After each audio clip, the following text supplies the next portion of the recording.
Hello, this is Debbie with Debbie Gloss Properties, talking today about screening tenants to rent your rental home.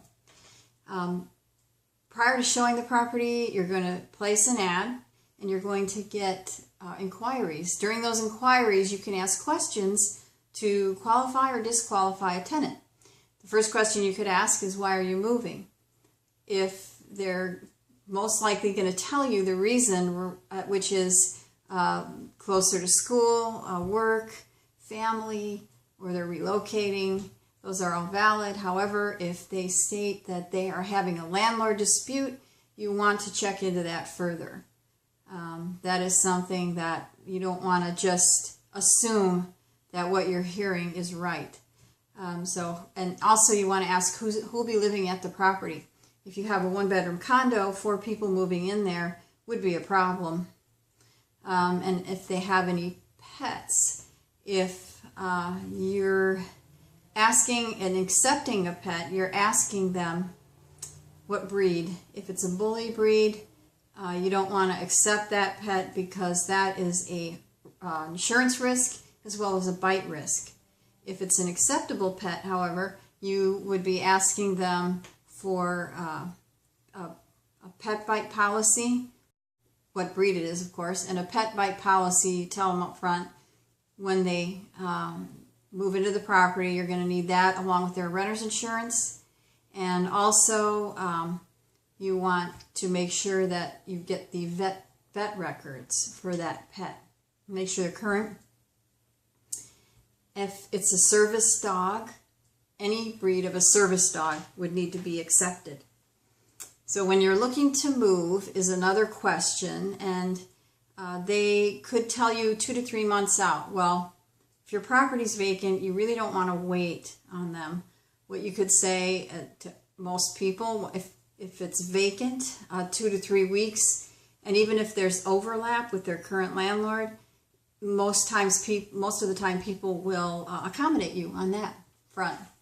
And if you currently have a tenant, you want to try to make your move-in date closer to the move-out date of your current tenant. And another question to ask is, how's your credit? Now here, a lot of people don't really know, but in asking them questions, you can find out some basic information like, are you currently owing any creditors? Do you have past due bills? Those are questions that they should be able to answer, and it'll kind of give you an idea of where their credit is at.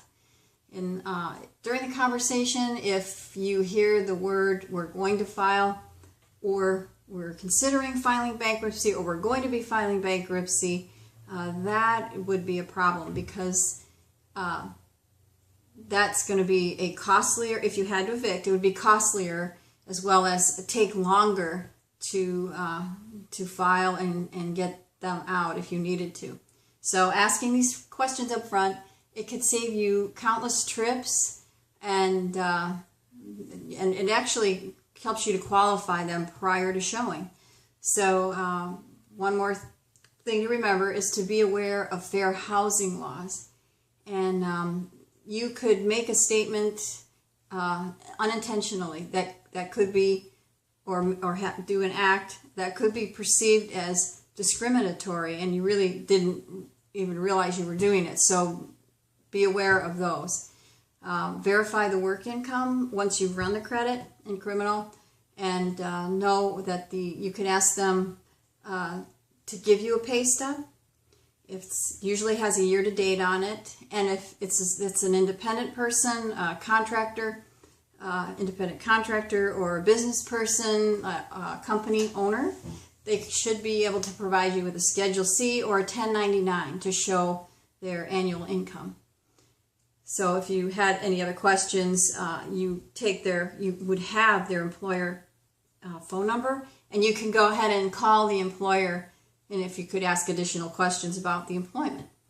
Ask the current landlord that's listed on the application, have they paid the rent on time, and what is the condition of the property, and also go further back than that to the previous landlord and ask these same questions, and also any late rents or NSF checks. So if it's an apartment or a complex or a property management company, you're going to get a release from the prospective tenant along with your questions and send that to them so they can answer you the questions that you have about your prospective tenants. So criminal screening, it can show everything from a criminal arrest or traffic tickets. So sometimes people have very common names, and you'll see that you really can't tell by looking at it if this person is a match to this record that you're seeing. So your provider, your credit provider, should be able to answer those questions for you and verify if that's really a match or not. And you really need to find out. Don't just guess. You really need to know. So for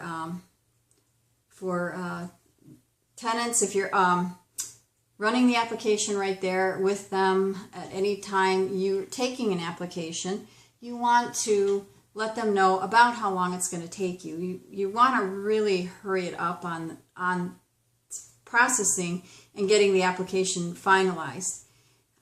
If you take too long, people are shopping properties and they could just go elsewhere. So it's best to jump on that and run your credit criminals and do your verifications and get that done really as quick as you can.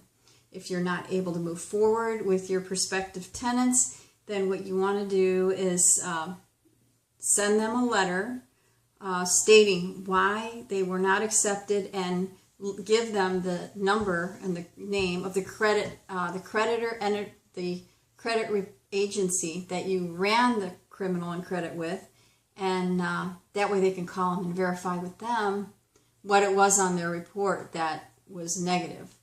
So I hope that this was helpful to you about tenant screening, and if you have any questions, I'd be happy to answer them, and just feel free to give me a call. This is Debbie Gloss with Debbie Gloss Properties.